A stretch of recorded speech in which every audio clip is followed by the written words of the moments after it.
Alors, bonjour, vous êtes la bienvenue sur la série À l'aise au pays. Aujourd'hui, nous allons nous entretenir sur les croyances limitantes dans le domaine de la carrière professionnelle. Parce que vous savez qu'il y a un, un fait indéniable aujourd'hui, c'est que la plupart des gens passent leur temps, la plus, le plus la plus grande partie de leur temps au boulot qu'ils ne le passent nulle part ailleurs. Et maintenant, la question c'est comment est-ce que nous pouvons nous développer quand nous passons beaucoup de temps à un endroit où nous sommes activement désengagés. Quel est le secret à percer dans ce domaine? Vous avez besoin de trouver par exemple quelque chose qui vous passionne, quelque chose qui est plus grand que vous. Les règles universelles nous démontrent par exemple que pour changer nos résultats, nous devons être capables de changer non seulement nos croyances, mais aussi changer nos actions. Les croyances d'abord avant les actions, parce que quand nous changeons nos croyances, les actions peuvent suivre. Il peut suivre des changements sur le plan des actions. Et en anticipant et en éliminant ces croyances limitantes dont nous parlons depuis quelques vidéos, nous prendrons des mesures et nous créerons des opportunités de croissance qui, à coup sûr, nous mèneront au parcours professionnel de nos rêves. La première croyance limitante que nous allons voir aujourd'hui, c'est « je ne sais pas ce qu'il me faut pour réussir ». Il y en a qui disent et qui ont ça vraiment en crâne. Ils croient qu'ils ne savent pas ou bien qu'ils n'ont pas ce qu'il faut pour réussir. Dans les années 70, une mission a interviewé des jeunes diplômés, une promotion d'une grande université, et il leur était demandé la chose suivante.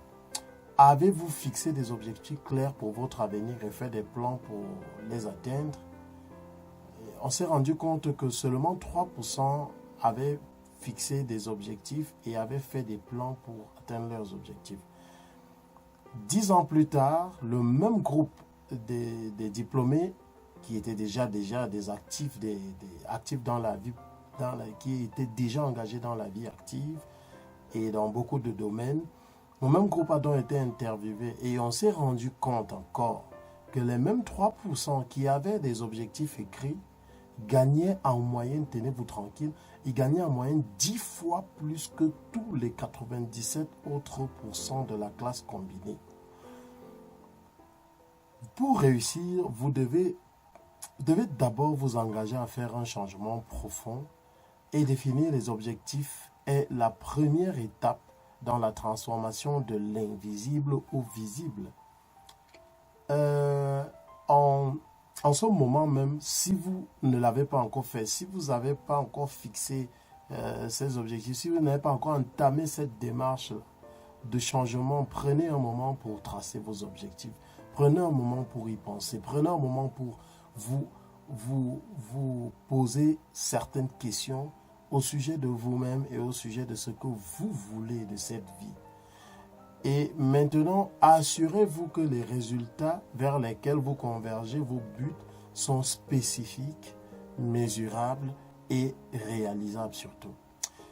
La deuxième croyance limitante que je voudrais aborder avec vous dans le domaine de la carrière professionnelle, c'est il y en a qui disent par exemple je ne pourrais jamais faire cela, je ne pourrais jamais y arriver.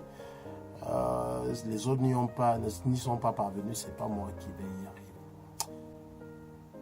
arriver. Il est énoncé ici, il apparaît ici comme une peur de l'échec. Et sachez que la peur de l'échec est la peur numéro 1, la plus commune qui nous éloigne de notre réussite. La vérité, c'est que l'échec n'existe pas en fait, mes amis. Il n'y a que des résultats. L'échec est une défaite passagère. La peur, par exemple, démonte notre état psychologique et nous rend parfois même immobiles. Ça nous démonte carrément et c'est très compliqué parce que pour certains, quand ils n'ont pas pris des mesures pour l'apprivoiser ou bien la transformer, elle peut détruire des carrières et des génies incroyables qui n'éclorent jamais. Donc, vous devez savoir que la peur est connectée en permanence à chaque être humain. La peur est connectée à nous et rien de ce que nous faisons dans notre vie ne la fera disparaître. Le secret, c'est d'apprendre à l'utiliser au lieu de la laisser vous utiliser. Ok? Je ne possède pas des compétences ou talents requis. Il y en a qui disent ça. Ils pensent qu'ils ne possèdent pas de talent, ils pensent qu'ils ne possèdent pas de compétences requises parce qu'ils n'ont pas la vie d'un tel ou d'une telle. Si vous faites ce que vous avez toujours fait, mais vous obtiendrez toujours ce que vous avez eu, la vie exige de nous des progrès. Donc, il faut continuer à apprendre. Pour se développer et s'épanouir, vous devez être sûr que le surplace, vous devez même accepter que le surplace n'est pas une option. Vous devez vous y faire, vous devez être le créateur de votre vie et décider, vous devez décider de la vie que vous voulez vivre, de votre vie selon vos propres termes, par exemple. Donc, vous devez mettre l'incertitude en action. Vous devez mettre l'accent sur une vision. Vous devez décider et vous engager. Décider de changer, décider de vous engager. Il y a toujours un moyen quand on a vraiment la volonté et lorsqu'on a commencé à mettre en place des actions. La quatrième croyance limitante que nous allons voir aujourd'hui, c'est que les gens qui réussissent sont chanceux. Voilà. Il y en a qui disent que les gens qui réussissent, qui pensent que les gens qui réussissent sont ceux qui sont chanceux. Et il y a une chose que les gens qui réussissent, ça, je voudrais vraiment que vous le reteniez. S'il y a une seule chose que les gens qui réussissent vraiment dans cette vie ont en commun, ce n'est jamais la chance. Ces gens-là, vous allez vous rendre compte qu'ils partagent tous certains traits clés de la personnalité, comme par exemple la persistance, l'entraînement, le dévouement et la passion.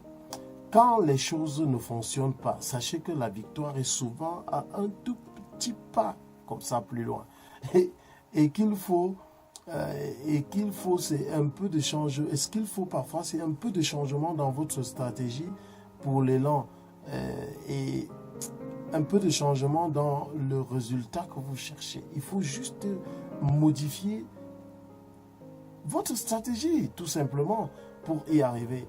Et vous allez vous rendre compte que en adoptant juste un petit changement, juste un tout petit changement, même parfois comme ça, dans votre façon de faire, les résultats suivent de façon extraordinaire.